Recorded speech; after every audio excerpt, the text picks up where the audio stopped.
ছোট ভাই আমার, বোন আমার, প্রতিজ্ঞা করো, বাপ মরবে, মা মরবে, ভূমিকম্প হবে, সিডর হবে, এই পৃথিবী লন্ড ভন্ড হয়ে যাবে, বেঁচে আছি মানি ফজরের 2 পড়তেই হবে।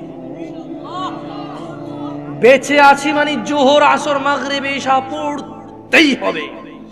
একটু আগে সিগারেট খেয়েছি, একটু পরে আজান হয়েছে, নামাজ পড়তে হবে।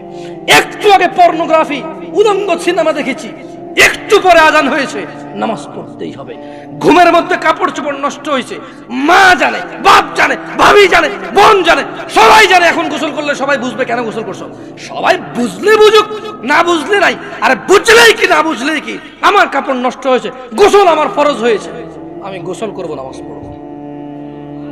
রাতে আমার ঘুম আসে নাই, বন্ধু বান্ধবের পাল্লায় পড়ে সারা রাত বসে বসে উলঙ্গ ছবি দেখেছি, যা অত্যন্ত ঘৃণিত এবং যা আমার জীবনকে তছনছ করে দেবে, যা আমার জীবনের বরকত নষ্ট করে দেবে, যা আমাকে লাঞ্ছিত অপমানিত করবে, এমন অপরাধে লিপ্ত ছিলাম। কারণ এই জানাবে বিচার যে করবে, যে জানার সাথে জড়িত, সে অপদস্থ হবেই হবে।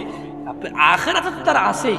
এই একটাই অপরাধ জানাবে বিচার, একটাই অপরাধ অশ্লীলতা, যেটা শাস্তি আল্লাহ দুনিয়াতে দিয়ে দেয়। কোথায় দেয়? আখিরাতে তো আছেই। সারা রাত উলঙ্গ ছবি দেখেছো, দেখে নিজের জামা কাপড় নষ্ট করেছো, অপবিত্র করেছো নিজেকে, অসুবিধা নাই। গুনাহ যা হওয়ার হয়ে গেছে, গুনাহ নিয়ে পড়ে থাকলে চলবে না।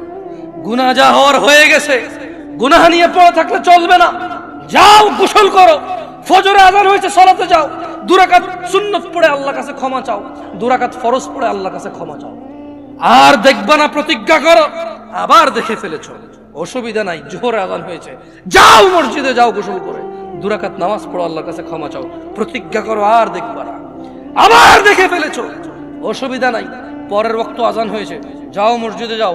কারণ মনে রাখবা, সকল অপরাধ গুনাহ নামাজ যদি ছুটে যায় কুফরিয়া শিরকি হয়ে যাবে, ছাড়া যাবে না নামাজ। আমি কি বুঝাইতে পেরেছি? তোমরা কি, আমি যে জন্য আসছি, আমি কি তোমাদেরকে কোনো মেসেজ দিতে পারছি? পারছি তো? তাহলে এবার আমি বিদায় নিই। জাযাকুমুল্লাহ খায়র ওয়া আহসানাল জাযা। ওয়াসসালামু আলাইকুম ওয়া রাহমাতুল্লাহি ওয়া বারাকাতুহু।